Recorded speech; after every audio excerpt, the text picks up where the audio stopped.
Happy Friday, everybody. It's not such a nice day outside today to read out there. It's pretty windy. And in looking back at the two videos I've posted of my readings of Edison, I realized that I say a lot. So I'm going to apologize in advance because I'm not reading from a script. And so I tend to overthink what I'm trying to say and catch myself saying a lot. So today I'm going to try not to say it as much. And yesterday, one of the things that I suggested we could try was to write down 10 things that you're happy for.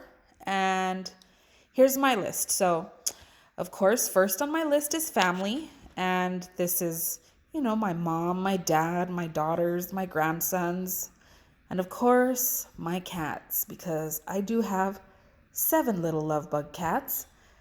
4 of them are love bugs. 3 of them are kind of like Sour Patch Kids. Sometimes they're sweet, sometimes they're sour. I think mostly they're sour.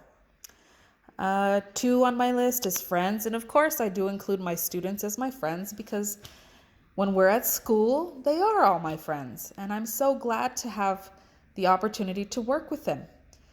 I'm happy to have a home, a roof over my head, and a place to sleep. Of course, number 4 on my list would be books. That's gotta be on my 10 things I'm happy for, right?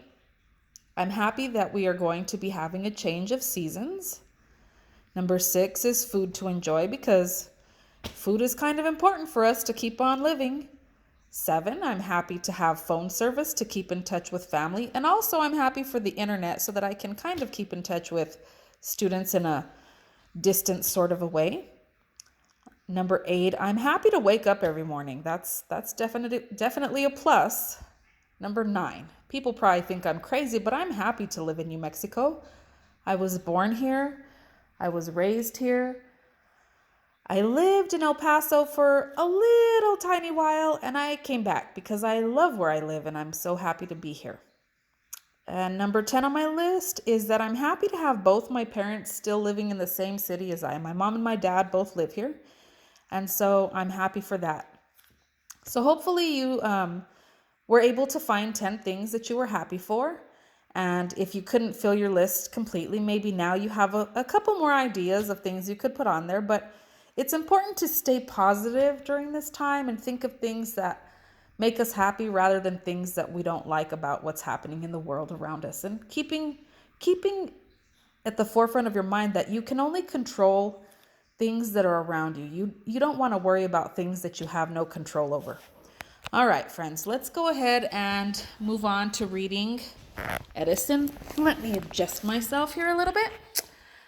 And we are on chapter 3 of Edison, The Mystery of the Missing Mouse Treasure, written and illustrated by Torben Kuhlman.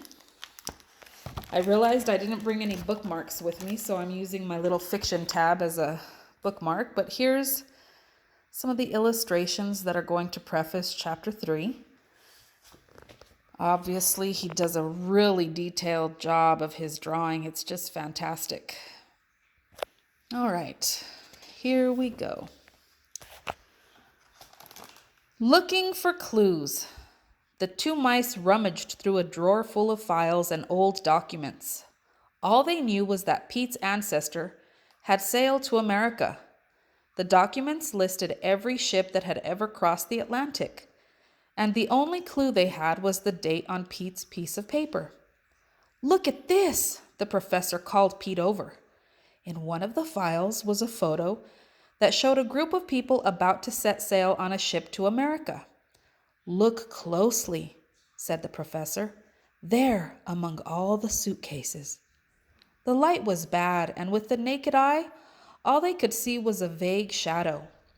But they wanted to have a closer look, and so with a great effort, the 2 of them heaved the heavy file out of the drawer and dragged it to a lamp.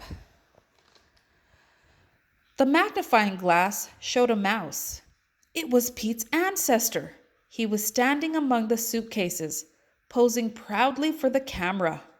The mouse actually looked a bit like Pete, but he had twisted his whiskers into a rather ridiculous handlebar mustache.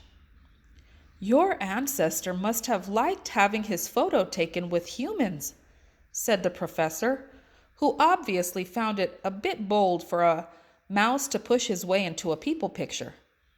"We found him!" squealed Pete in delight. The mystery was solved and the treasure seemed close enough to touch. Only when and where did the ship arrive? That was the question. The professor continued his search through the files and documents.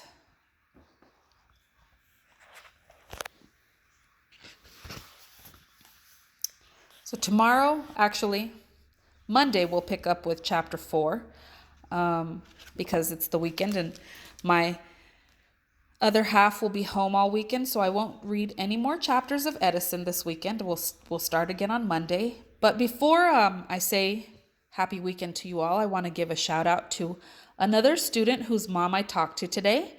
And I said I would give her a shout out so that she would know that I miss her.